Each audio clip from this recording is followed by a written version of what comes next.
Welcome back to the Get Set podcast, an old girls entertainment production where neoteric meets nostalgia. We are a podcast demystifying the idea of an overnight success while highlighting the array of diverse jobs within the industry, with a focus on women in the TV and film space. Today, it's your co-hosts here, myself, Jessica Payne, and Monique Schwaneman. And today on the pod, we have someone that honestly, a lot of you probably already know, because every time we walk into a networking event, and especially Moonshot Initiative, which we'll get into, women in entertainment, like everyone's like, how did you get here? Oh, it's this amazing, incredible woman, and her name is Traci HAYS. She is a DGA award-nominated director known for crafting female-centric, genre-bending stories with a strong visual edge. She currently has 2 A&E Lifetime original features slated for release in 2026 this year, including a true crime thriller starring Stana Katic from Castle and an international holiday rom-com. Her previous directing credits include the Fox Entertainment-produced Tubi original On the Run, winner of 4 Telly Awards and landed on Tubi's most liked list, as well as My Bloody Galentine and Blood, Sweat, and Cheer, named one of Tubi's top 10 originals by Vulture and Screen Rant. Traci's visual style is rooted in over a decade of production design experience across more than 30 films and television projects with A-list talent, including Michael Shannon, Kate Hudson, and Josh Duhamel. So welcome, Traci! Yeah! Hey, it's a pleasure to be here. I'm so excited we get to start off our week together. This is great. Love it. Same. All right, so let's start from the beginning, shall we? Let's first start off in your own words. Who are you and where you call home? My name is Traci HAYS, and I'm originally from Northern California, more specifically the Bay Area, San Jose. Yay area. Love that. How did you get into the industry in general? Like, where did the passion begin? And then if you remember your very first job and what role that was and where that was? Yeah, that was quite a journey, and I'm going to succinct it as best I can in a very short amount of time because it is a journey, right? It's funny how filmmaking I didn't even know that was a job when I was growing up. Like, no one in my family was a filmmaker. So, I watched movies, but I didn't understand you could actually be behind the camera getting paid to make movies. Yeah. So I can look back now and kind of see how all the breadcrumbs led to where I am now. And I wanted to share a few of those things because I think everyone has their own unique journey to get to where they are. And for me, I was really interested in storytelling because reading or looking at photos and books because I'm dyslexic. So growing up, I couldn't read. So I'd look at photographs to put, the images together. And I don't think I was able to really read till I was about 10. I took tutoring classes after school. I was homeschooled through middle school just because I had trouble reading. And, it just takes me twice as long to do tests and read. So I think that's where it started. And funny enough, actually, I wanted to be a pro soccer player. So I had a whole other plan for my life when I was a teenager. I was like, I'm going to be a pro soccer player like Mia Hamm and Brandy Chastain, who are still very much women that inspire me. And I played on club teams through high school. So I was the captain, team sport.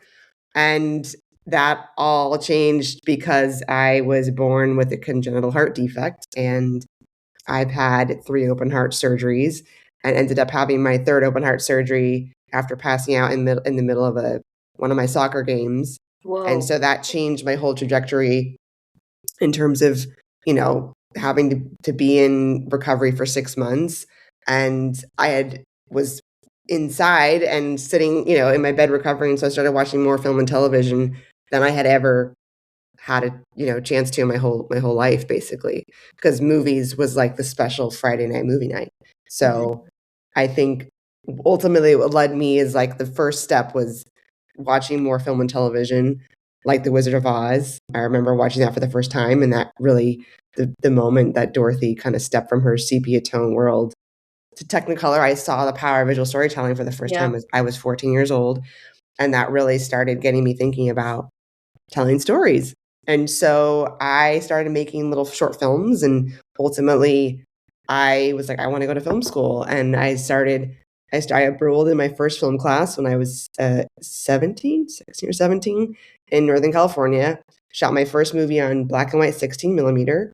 And oh my God, that's a big feat.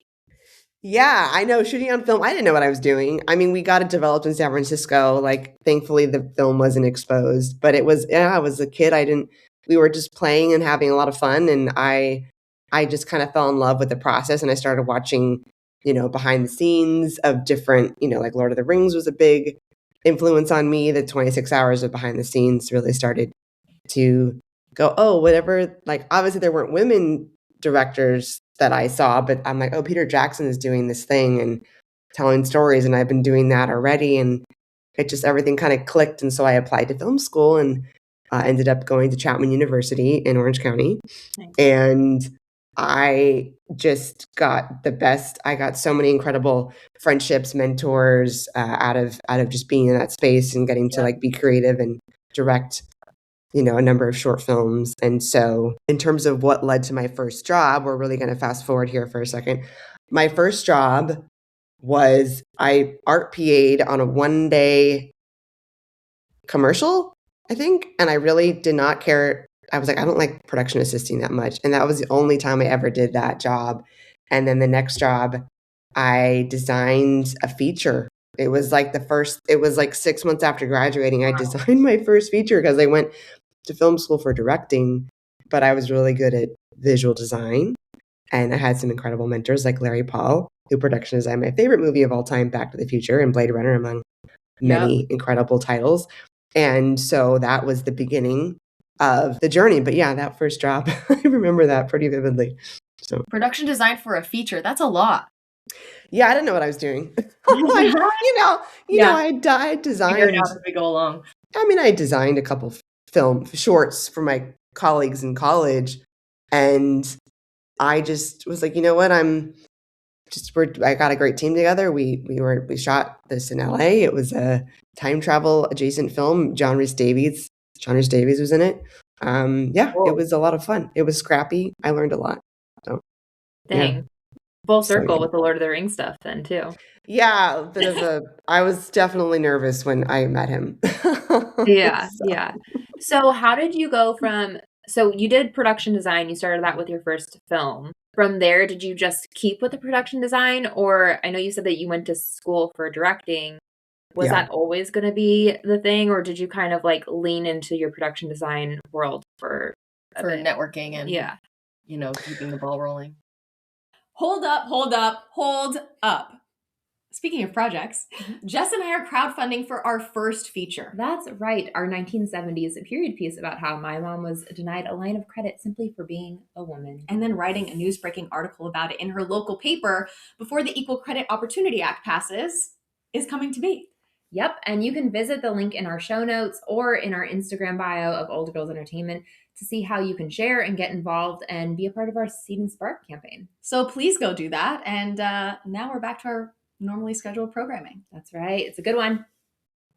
Yeah, I really love, I was like, I want to be a storyteller. And so going to film school for directing and being able to direct a number of shorts, that was my focus.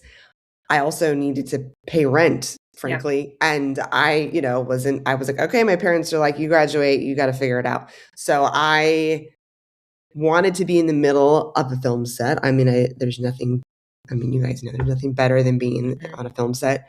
And I was really great at design. I enjoyed production design. So it was my way of, I wanted to establish relationships, start to grow in my career and my craft, and get to pay rent and make a living. And that's kind of how it all started. It was just from that need of like, okay, how do I stay creative in the business, support myself as a 21-year-old, 22-year-old. From Chapman, did you move straight to LA after that first job? Oh, wow. Okay. Yeah, I graduated, and then within 2 months, I moved to LA. Yeah.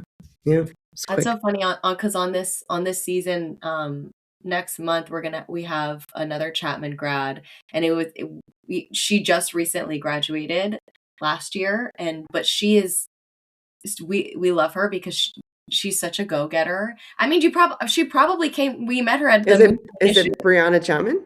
No, it's MJ Smith.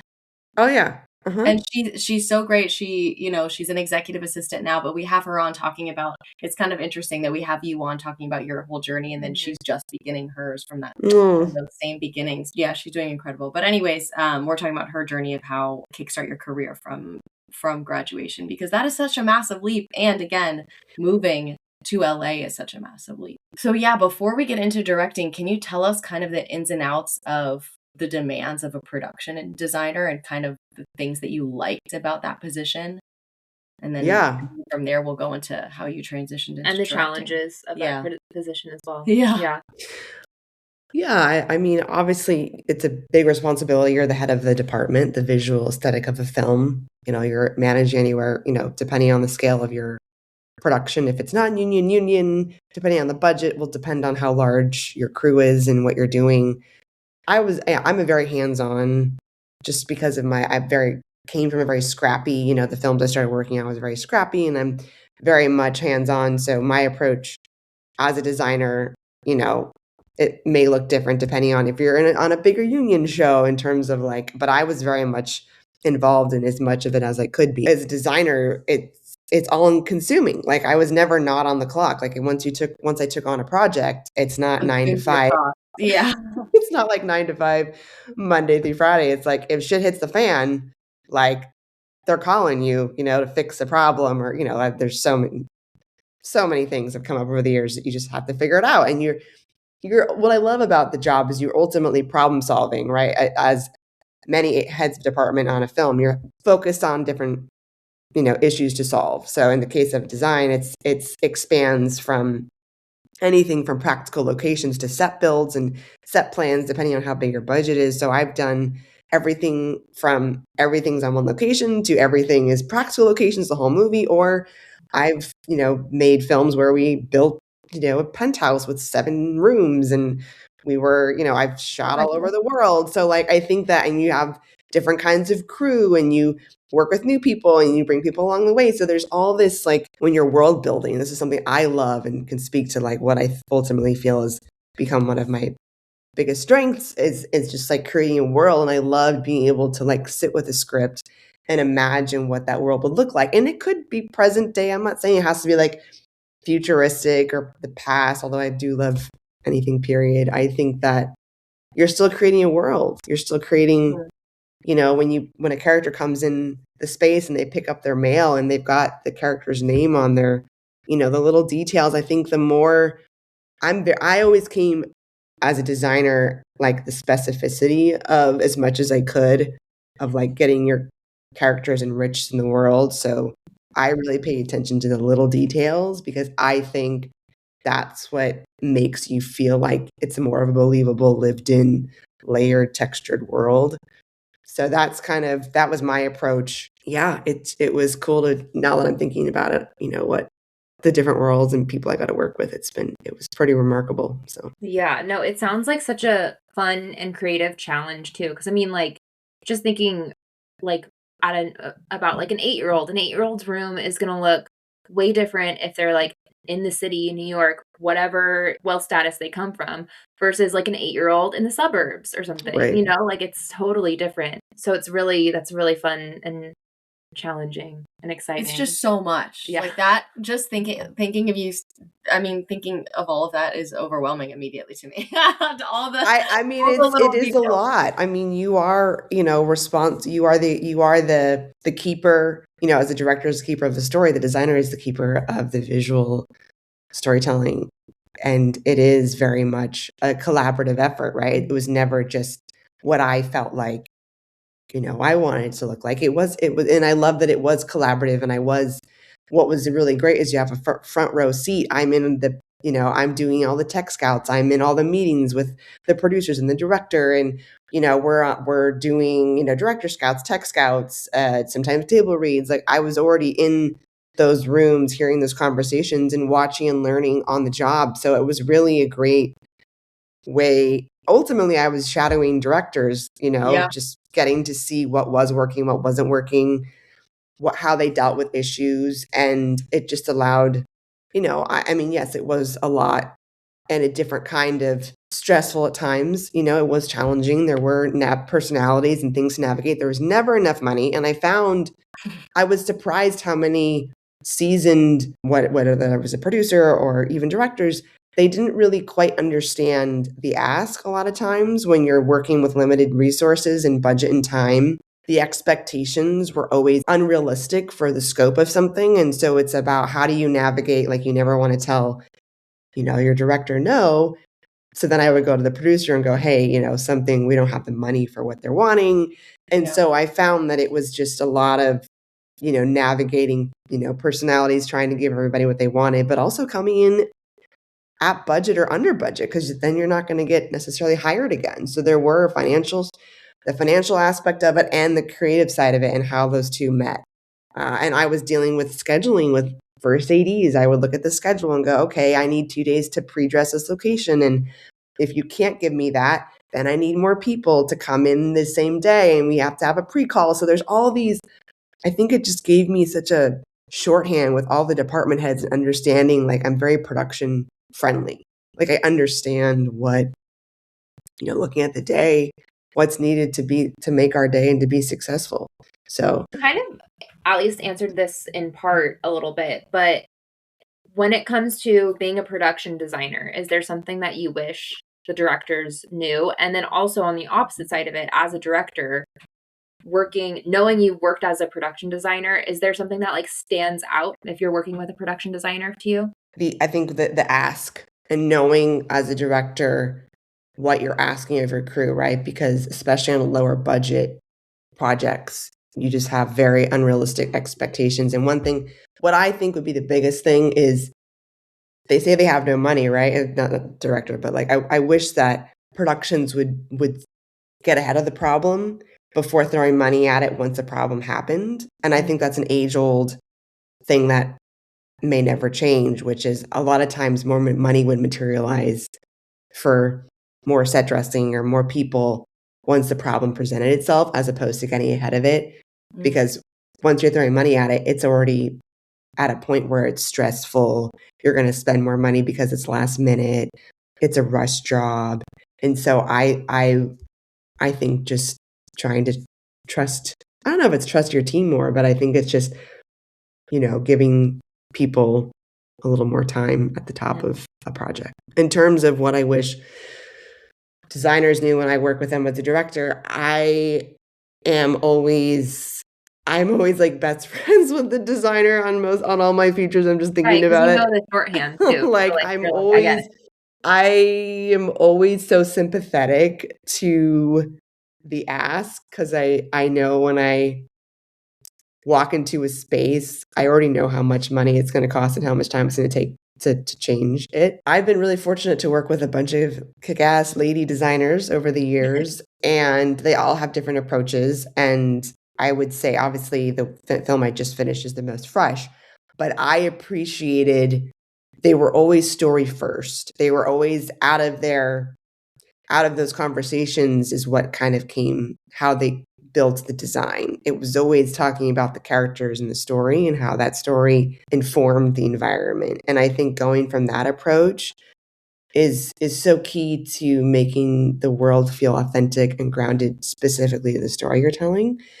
And so that's something I really value in the conversations. And when I interview designers, that's a thing I'm always looking for, is like, are they speaking from the place and coming up with ideas and dreaming about the world and really being character focused, as opposed to just, as opposed to just like the design, because I think it may look good. It needs to come from character first. Yeah, so, that makes sense. Yeah. To build and to, again, to make sure that you're all on the same cohesive team. Like that vision is. Yeah, you're making the same movie. Yeah. Yeah. Yeah, you don't want to making different movies. Yeah. Really. Yeah. So what was the transition like going into directing? Like, how did you, because obviously you have so much like work as a production designer. Was it like a slow trickle? Like every now and then I'd get my own film to do and then I'd go back to production designing to pay rent? Or was it kind of like once you got your, first big paid gig, then you like just kept trucking along? Yeah, it was almost cold turkey, honestly, a bit. Wow. Yeah, which is crazy that I'm even saying that out loud. I had production designed basically nonstop since I graduated. I was just on a roll, overlapping jobs, mostly in the feature space and commercials. So I would go back and forth and designed a number of short films over that decade. Mhm. But honestly, I was burnt out. I was sick a lot of the time. I was stressed, especially when you're, in production on one movie and prepping another movie. It's so incredibly stressful, and the amount of brain space and like energy you have it's absolutely insane. When COVID hit and the world kind of took a big pause, I was in the middle of a movie. I was shooting a feature with Michael Shannon and Kate Hudson. And I remember the day. I know where I was standing, what location I was at when we got shut down. And it was the weirdest day on set. And I went home and I was so exhausted. I was sick. And I was like, what am I doing? I am so tired. I am not doing what I want to be doing. And I have, honestly, it was a lot of sitting with myself because there was nothing else to do. And I had to be really honest with myself and go, what am I doing? I've spent a decade designing movies and I am just cannot get out of my own way. Oh, what if I go back to the producers and say that I'm now directing full time? And what if it was all these things that were keeping me? And a lot of it was just getting out of my own way and the fear of people not taking me seriously as a director and all these lies that I was frankly telling myself. And so I decided to hire a career coach that works in film. And I worked with her for 6 months. And the goal of that entire session was the time that we spent together was to find a rep. So I had already designed a number of short films. So I had a reel, I had a website, and I spent 6 months cold emailing, 100 agents, and ended up getting on the phone with my now rep, Karen Kirkland. And she was at Culture Creative at the time as an agent. She's now my manager. And that's a whole other fun journey to talk about. But yeah, we hit it off. We had a great conversation. And so out of those 6 months, I signed with my now rep. And within 6 months, I finally just started talking about what I was excited about, what I wanted to be doing more. And so I got to go direct a short film for a company that I had designed 7 features for over that period of time. And I had $60,000 and 2 days shoot with a producer I adore. And we shot a short, like rom-com comedy, and that did really well. And then 6 months after that, I was given my first feature. So now that there's more to that story, but That's fast. Yeah, it was fast. So career coaches work. Or finding the right one at least. Yeah. But then Career coach. also you had done this groundwork. Like you had, even though you were a production designer, like you showed up, you were professional, you were, I mean, like we know you're a wonderful person. Every time we see you, you're so like welcoming to everyone. And yeah, you built those relationships even in another space. But when you were able to pivot, people trusted you. Mm-hmm. And I think a lot of it's amazing how our minds can just convince you of certain things. I talk a lot about this transition with a lot of other emerging filmmakers. And I think this is the thing that I wish I had just told myself earlier, which is, you do have a unique point of view. You are capable. You are ready, and it was a lot of this overnight success, this verbiage that you see, from different, all the time on social media is so misleading because it wasn't overnight. We all have building blocks. We're all on this journey. There's so much to tell. There's so much heartache and sacrifice that goes into that journey to then get that moment of success. And you hope it's not just a moment. You hope you're building upon that for the rest of your career. And so it feels quick. Like, yes, within a year of doing that, I directed my first feature, but it was over a decade of groundwork and relationship building. And frankly, being in a place to be ready to direct your first feature is incredibly, I wonder how many people think about that, in terms of like preparing, practicing, doing that groundwork so that when you are given that opportunity, you're ready, to really take on that responsibility. I mean, that my first feature was $2 million. We shot it in New York, or not New York. We shot it. It was based. It looked supposed to be New York. We shot it in Atlanta. But anyway, yeah, $2 million IATSE feature film. That's a massive budget for your first feature.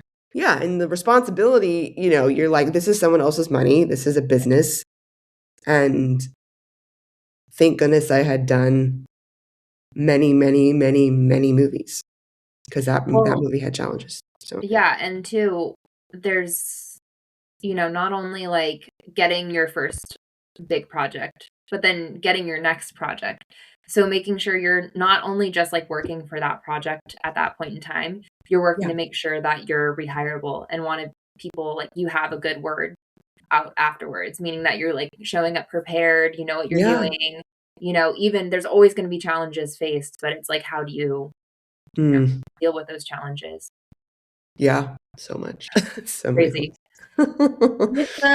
We know you through Moonshot Initiative and also through the Alliance of Women Directors. Yeah. How did you start getting involved in those organizations? Because you're pretty steeply involved. And so I'll let you, know. Yeah, AWD, I think it was 5 or 6 years ago, they had a AWD, like, kind of, I don't know what it was, like an event at the founder's house.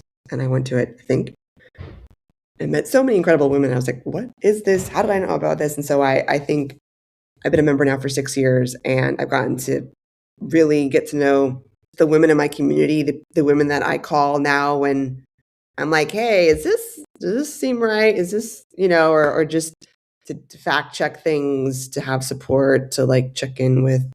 So I've become more involved, I would say, in the last couple of years, just like with my community, and wanting to, like, find directors who are at a similar place in their career, or even frankly, much like episodic is a space that I'm, episodic directors. So like talking to people that have been doing it for much longer. It's really important to be in mentorship and mentor. I think that those two things are really important to go hand in hand. So that's where AWD stemmed from. With Moonshot Initiative, I got involved in 2020, back when it was called Women's Weekend Film Challenge, and you basically had 4 days to go make a short, and it was a selection process. So let's say, I don't remember, there was like 500 or so applicants, and they had done their first film challenge in New York. They're New York based, and they came to LA for the first challenge, and I was selected out of one of 6 directors to direct the short, and they give you everything. The cast, writer, producer, first, like the whole crew, they gave you everybody you need to go make your film, including insurance, lens. I got final draft. The final draft that I use now for free was part like sponsors, and it changes year to year, like what sponsors they get. And I got to make a short film I only need one person. So it was a great way to it felt very similar to when you go direct episodic television, where you may or may not know anyone, and you have to just go in and figure out, I didn't know what I was shooting till the day before. It was I just remember feeling a little exposed, because you're naked. You're walking into the set you've never seen. You're working with people you've never worked with. You just got the script and you've been up for 2 days. I mean, I slept a little bit, but it was a great exercise in trusting your instincts, allowing yourself to just trust your gut, and working with new people and figuring out communication styles and what does work for some. It was very much learning on the job. And I really thought that was an invaluable opportunity to learn and grow. So out of that, I got to know Traci and Katrina, who are our co-founders, and I just kind of stayed in touch. And then I want to say about 2 years ago, they asked me to join the board. And I was very excited, because I just got to follow their trajectory and love what they were doing. I felt like they had grown so much in that short amount of time. And about 2 months ago now, they asked me to be the board president. So that was a surprise and such an honor. Congratulations. We didn't know that. Congratulations. Thank you. I mean, it's all happened very quickly, and I was so moved that they had thought that was they've never had a board president before. I've never been a board president, so we're very much learning together in community. And that's they're New York. The founders are New York based, correct? So correct. You are their their person in LA. Yeah, I mean, there's others. We have board members kind of in New York and LA that support the program too. But yes, like it's been just magical to see so many ladies connect and get to like go through their write a pilot in 30 days, or they've done a feature. Jessica's doing that now. Oh, amazing. So I hope that like accountability, bringing in actual people that are going to be able to like learn how to pitch your project. That's like I didn't even like they didn't teach you that in film school. Like that's shocking to me. Like I did not learn how to pitch in college, which is insane. And then you get every kind of workshop your work. I'm hoping the cohorts get to like stay in touch and you're networking and getting to pitch to bigger companies. So my goal is just to like bring them more visibility with bigger sponsors, people that are excited to see the work they're doing. So yeah. Yeah, literally. I mean, I'm not kidding when we said in the intro, every time we've been to like 3 or 4 Moonshot Initiative events, and we're like, oh, what brought you here? And they're like, oh, I'm Traci HAYS. And we're like, oh my gosh. I mean, you bring so many people together, and something that we love about those events are like, I don't know another better word for it, but quality. Like the people want to network. They're very passionate about what they're working on. They genuinely want to know what you're working on. Because sometimes when we go to networking events, they talk about themselves, or they don't really ask you anything about you. Or there's no follow-up. There's no follow-up. Yeah.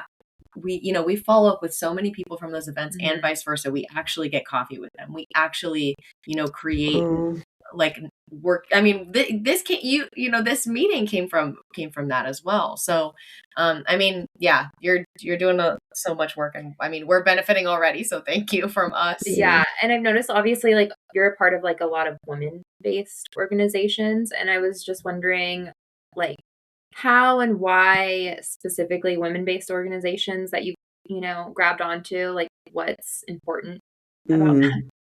Obviously I know the answer, but no, well, I think it's important to talk about because I mean, look, I've worked with male and female collaborators over the years, but I think the thing that there hasn't been enough seats at the table for women, like historically. I mean, I remember going to the DGA for the first time with my mentor, Martha Coolidge, and she was the president of the DGA at the time. And I remember walking around and there was all these black and white photographs of directors, and there was only 2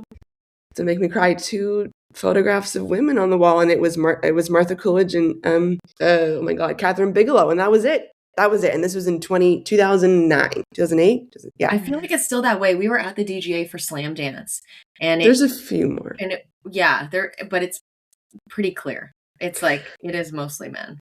Yeah. I mean, it's definitely gotten what's been really cool is I had a full circle moment with Martha Coolidge at an International Women's Day event last year.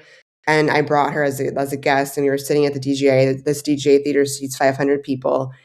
And she walked in and the room was full of women. And she looked at me, she's like, I've never been in this room with all these women before. And she was just, I was just struck in that moment. Cause that was less than, from the time I went with her to then what maybe was 15 years, 14 years, give or take. And like, we've done a lot of work, which is amazing and have to acknowledge that. But it's like to just from her perspective as somebody who's in her 70s now, who basically pioneered, like there weren't women directing. She was the first female president of the DGA.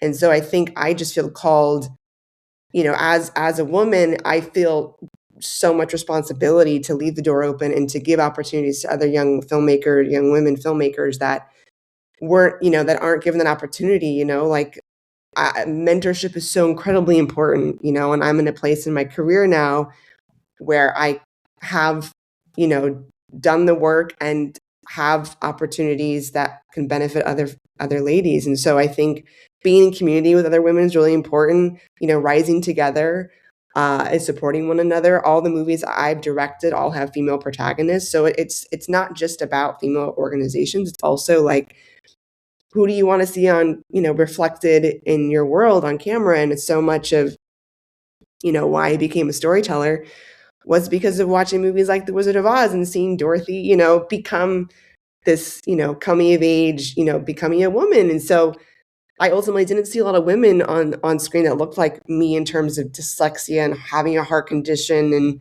those women didn't exist, and they still don't exist on cameras or in movies, so in stories. And so part of my responsibility, I feel deeply called to keep the door open and give other opportunities, because I would not be sitting where I am today without other women supporting me and giving me those opportunities. So yeah, I went to the AWD, I think it was like International Women's like Salon Day or whatever that they had, and one of the statistics that was like put out, I think it was, my numbers may be a little bit wrong, but I think it was in 2008, it was like only 8% of women, there were only 8% of women directors like directing. I don't know if it was film or TV or what it was, but then they said that today that number is still the same. It's still only 8%, which is disheartening. However, like in 2008, they didn't have a room full of women directors like we had that day, like there to chat and like talk to each other and like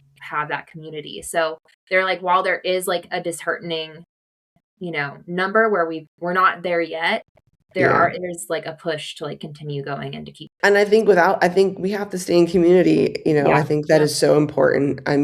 Not to discredit, like I am working with incredibly talented men as well. And I think ultimately it comes down to like your humanity and connection with other people and just being kind and understanding like this is a small business, and hopefully we're all showing up for the same reason, which is to tell beautiful stories about the human condition and the human spirit, and approaching it with kindness. And, I've run into people that's not their approach, but it's like being in community with people that have a similar spirit and energy of positivity and desire.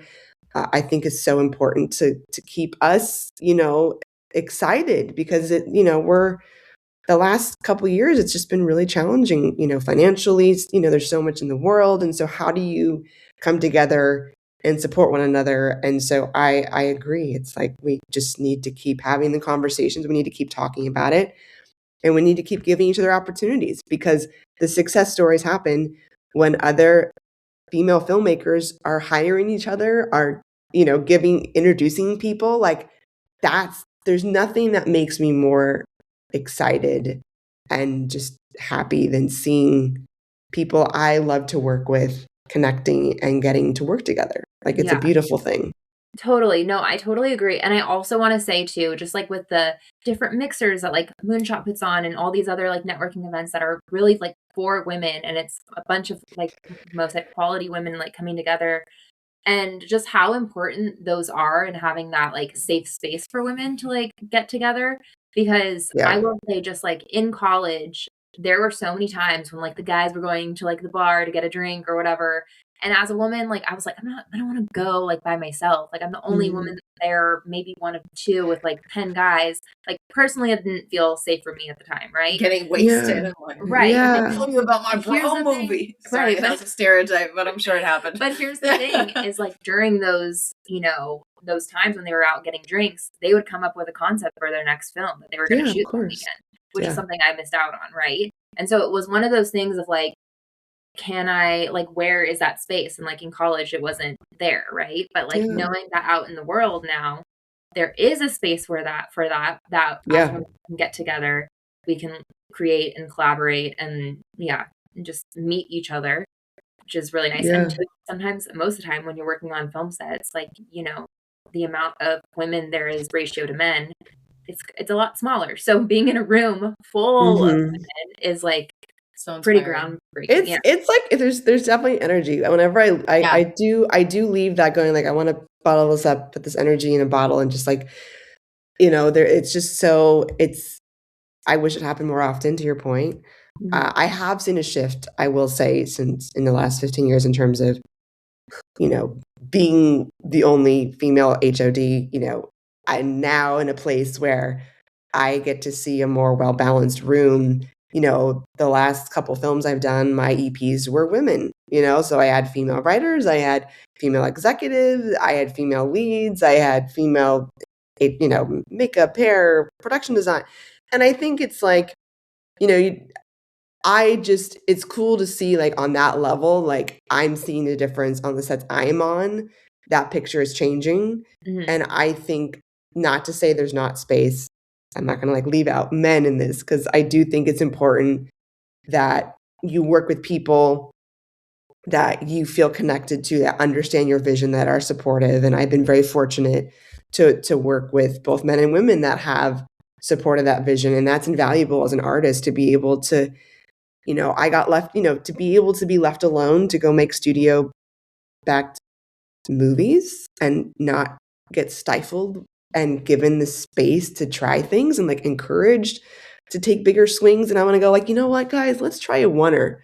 We got 6 hours to shoot it, and I got to do it. I have 4 tries at it, and we, you know what, we tried it, and it was awesome. And did it the whole oneer work? No, I had to cut it a little bit shorter. But just like giving space, or like I was like, I want to do some crazy zoom lens snap zooms I don't normally do. Like just getting to do things that, may be seen as a risk creatively. I was just given the space to try it, and that's invaluable. Amazing. And again, just like wanting to, because we just had lunch with a woman director, and she was kind of talking about how important it is to have women at the EP level, because Yes. she's had made films where it's about a woman's story, and she's a woman director, and then the EPs are men. And so when they come to the edit, they're taking out all like the things that kind of like speak to women, and they're like to their whole audience. To their audience, right? And that's the thing, is like you're making films for a woman audience.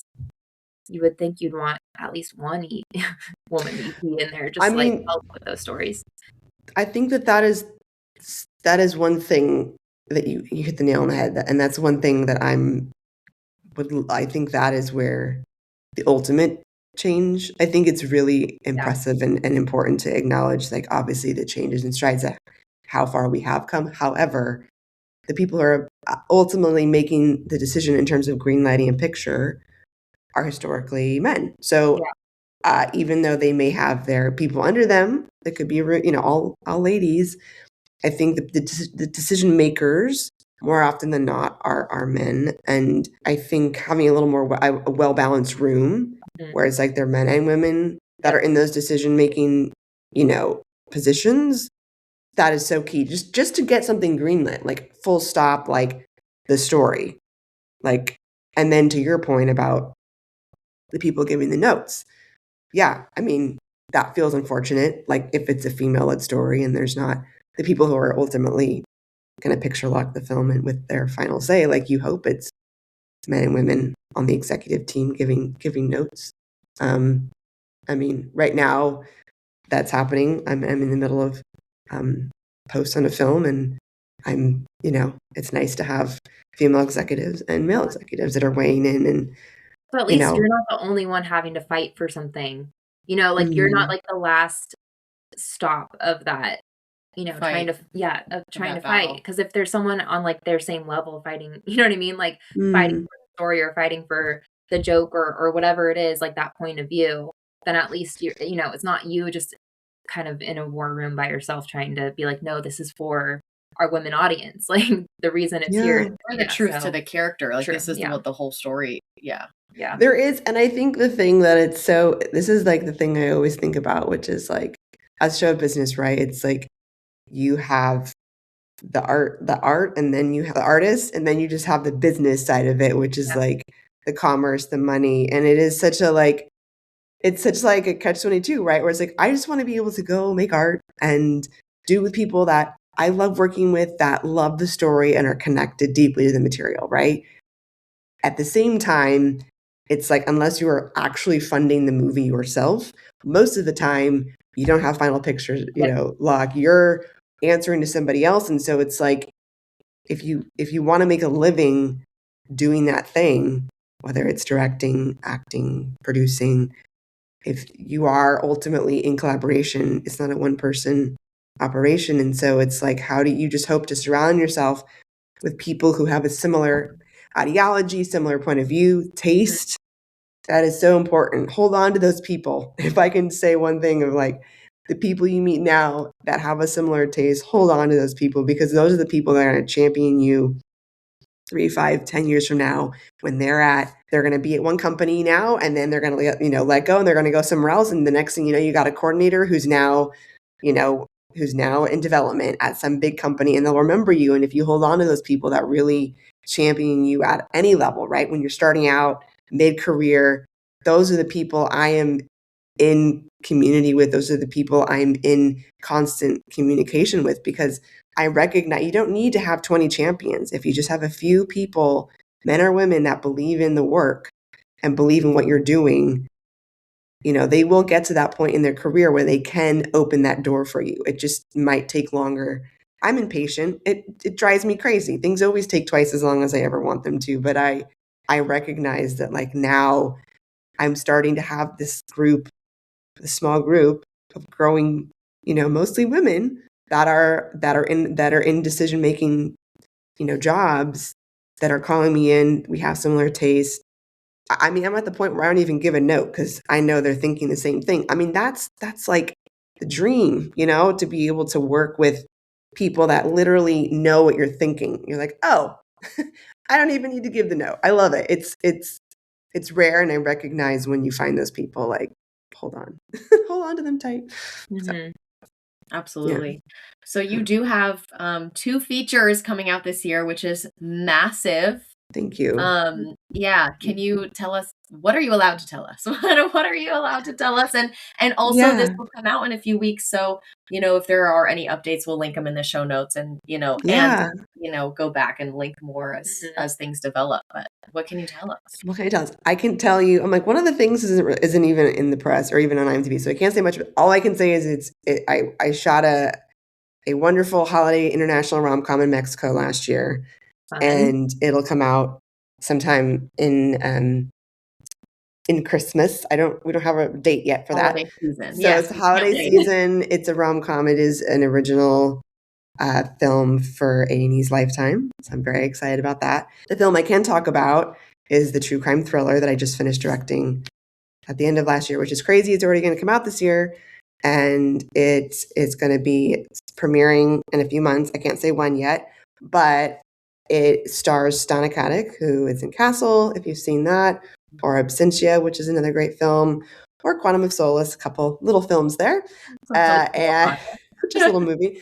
And Tyler Thomas Perez, who's been in so much television, From Dusk Till Dawn, Abbott Elementary, LA's Finest. I could go on and on. They're both incredible actors. I had such a wonderful time working with them. I can't wait to share when I think there's a press release coming out officially about the release date. So we can be on the lookout for that. So yeah, to have 2 movies come out in 1 year is kind of surreal and insane. And I feel incredibly grateful that I had the opportunity to make both of those films last year, essentially back to back. So it's very busy last half of the year. That must have been a wild time for you. It was stressful. It was fun. It was all the things, it was a whirlwind. I always wish I had more time in pre-production to prep a movie, because I think the more a lot of you make the movie 3 times: pre-production, production, and post. But I always want more time in pre-production, because I think there's just more details you can iron out ahead of time. And I'm all about prep. I like the more prep I have, the more I can throw away on the day. I know that may sound strange. No, actors know what that's about. Do you know what I mean? Like, yeah, you just prepare is then now I can be the most free, because I am living it. I understand it. Every word, every dot. Yeah. Yeah. So I like, the more prep, the more time I can just be like, okay, we'll figure it out in the day and have fun. So yes, I'm very excited to have both those films coming out this year. So amazing. Yeah. And then how about, like, I'm sure you have other things like that you already know about, like that you're going to be shooting a film in like 7 days or something weird like that. But in the future, like just manifesting, whatever you can tell us or you want to like put out there into the universe, like where do you see yourself, or do you have certain goals, like certain genres you want to hit, or like have whatever, milestone goals that you want to hit in the next like 2, 5, 10 years, whatever you want to put out there for however long. Yeah, no, I for me, I've been so incredibly grateful to direct 6 features in 5.5 years, and they've all been work for hire movies, and I'm incredibly grateful that I've had that opportunity. And I find myself now really sitting with the desire to making something more personal. And so I'm really focused on right now a number of projects that do have more personal themes. A lot of it dealing with sisterhood and grief, and coming of age is a genre that I haven't had a chance to really dive into in depth yet. So I have a few projects I'm working with. I optioned a book. I'm working with the writer on another project. So there's a few things in the works that are in that space. And, it's this kind of in between a project phase. I think we don't talk a lot about in the business about where to put your focus. And this is a conversation I feel like I'm having every day right now, which is just like being intentional about your time that you have in between a movie, and how, we're ultimately artists, right? We're learning every day something new about ourselves and our art and our craft. And it's never like a 9-to-5 thing. We're just growing as artists. So right now I just feel very like lucky to be in a space where I can focus on development on a number of projects, taking a lot of general meetings. I'm pitching on a couple movies, so I can't really speak much more about those than that. But just to be in those rooms and to be considered for those opportunities, that's just I just feel, very grateful. That hard work is paying off now in a different way than it was even 2 years ago. So, just, yeah, in it, guys. I'm in it. It is a lot of just like, I feel like I'm the most caffeinated woman in Los Angeles. That's a pretty big thing to say, because a lot of us are very over caffeinated. There are so many days that Jessica and I are like, okay, I'm getting the shakes. Here we go. Yeah, I mean, I'm trying not to like try not to go crazy there. Right.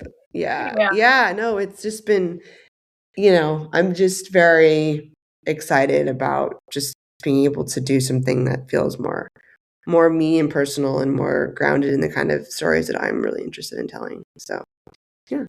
Amazing. Last question, do you have any advice for someone just starting out thinking like, I want to be a director, this is the path that I want to go on? Any piece of advice for that listener? You are the only one with your perspective and your voice, and that you have a story that's worth telling, and don't let anyone else tell you otherwise, and keep doing your craft. And I think it is so incredibly important to be in community and to meet other people that are like-minded. And I think it's a longevity. I know this sounds incredibly simple, but if you just stick with it, it will happen. And I know that that might just sound insane, but I truly believe that if you stick with it long enough, things will start to align. Oh, well, we're banking on it. Yeah. It's endurance. I mean, it really comes down to just not giving up. And a lot of people do. And I've seen a lot of, people I went to film school with that have since moved on from the business or found a new, job or passion or family. And those are all good things.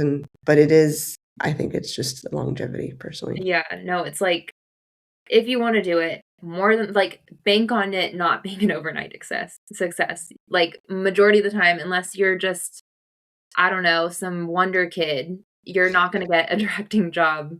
No, I mean, straight out of college on like, the Marvel studio set, whatever. No. So, yeah, I mean, just bank on it taking 10, 20 years for you to, like, it's going to be that long, like, but you'll build so much more. Like you said, like, you'll find your people, because when you start out so fast, like, who knows, like, what people you're going to align with immediately.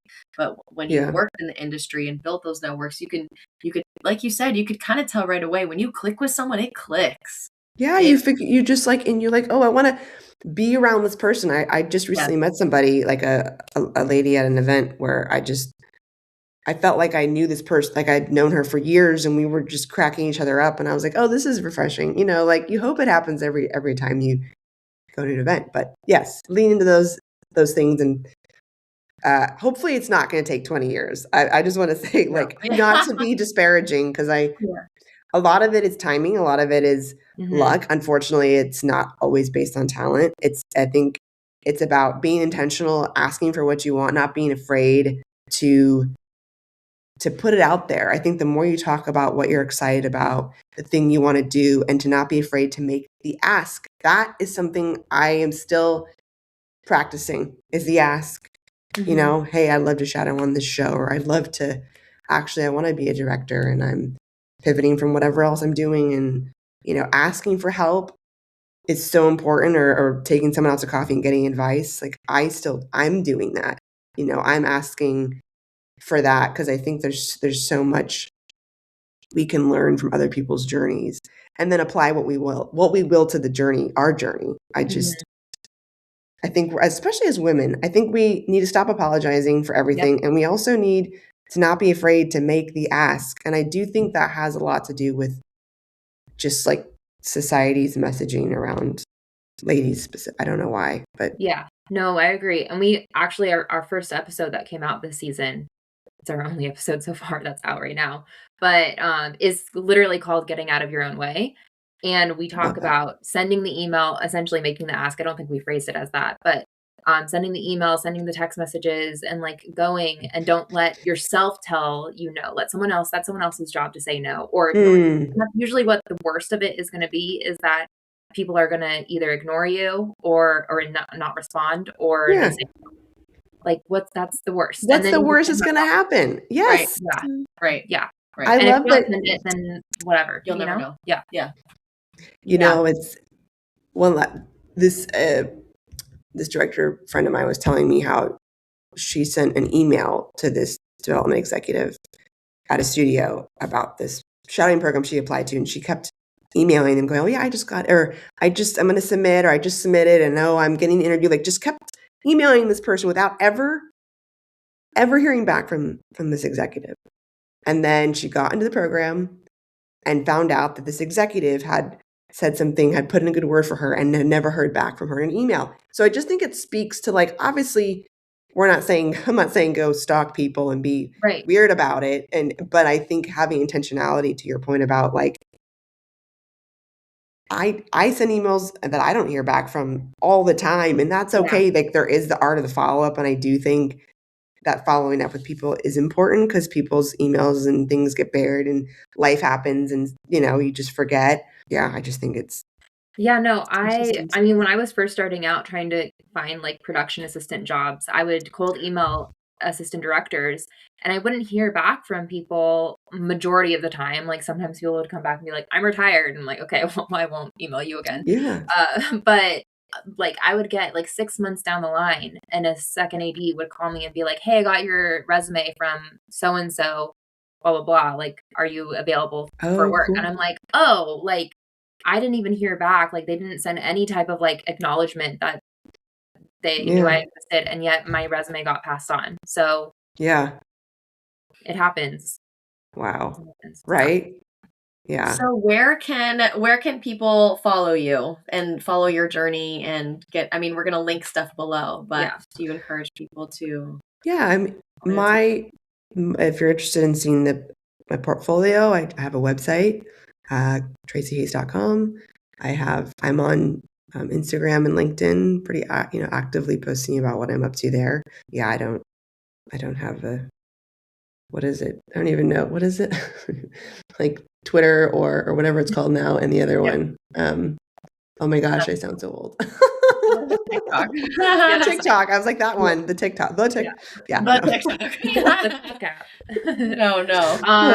Perfect. Yeah, those will all be in the show notes below. Thank you so much for coming on and having a chat with us. We're so inspired. And if anyone has any women out there specifically that like want to join the community, Moonshot's a great one.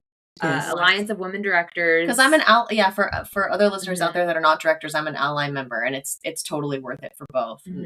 Yeah, we've done Women in Film. I know Women in Entertainment has a thing, so there's plenty of spaces out there. Just join one of them. Obviously, we highly recommend Moonshot and all of them.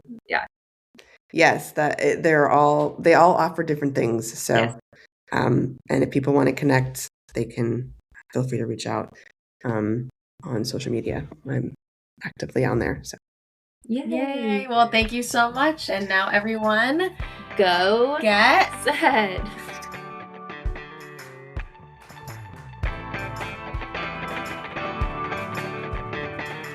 The Get Set podcast is created, edited, and produced by Jessica Payne and Winnie Schwaneman of Old Girls Entertainment. Original music composed by the incredibly talented Kyle Hall. You can follow him on his social media at Kyle Hall Music. If you vibed with this episode and our mission of bringing to light different career paths within an industry, especially for women, subscribe, leave a review, and share us with a friend. Thanks, friend.